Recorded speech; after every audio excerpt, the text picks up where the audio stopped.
गुल्ला हबीबी, हमारे इंडिया में देखो, हम हमारा भाईजान को आप लोग को मिला थी। देखो मिला तो देखो ये हमारा भाईजान होती। क्या होती तुम्हारा नाम? मेरा नाम होती रोहित से। रोहित शेख नहीं, रोहित लाली। रोहित लाली। तो हम इसको प्यार से रोहित लाली बोलाती थी। रोहित लाली। ठीक है, हम हमारा इंडिया दिखाती। चलो चलो दिखाओ तो। चलो भाईजान। भाईजान तुम उसको क्यों मारती? वो हमारा दोस्त होती। अबे क्या साला बोल रहा है? देखो हमारा यहाँ से पूरा इंडिया दिखती।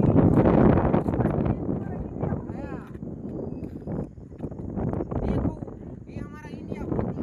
और यहाँ पर देखो वो सारा सुरंग होती। सुरंग में क्या होती? ऐसे ट्रेन जाती ट्रेन है, जाती है ऐसी। ट्रेन जाती है। चुक चुक करते जाती। ऐसे जाती है। हाँ, ऐसे नहीं जाती, ऐसे जाती है। अरे भाईजान तू उसको क्यों मारती? तू चलती, उसको हम जलती तो फिर हमको तुम्हारा और गांव दिखाती चलती। हम दोनों इधर से जलती। चलो बैठती। इधर बैठती। बैठती भाईजान, बैठती। हबीबी। अरे भाईजान तू उसको क्यों मारती? अरे आओ सारो तारो अभी भी करे सब बोले जरा खबर न पड़ती। वो हमारा गुल्ला डायलॉग हबीबी को होती। मारती मारती। अरे चलो हबीबी। ठीक है, सीखा हुआ।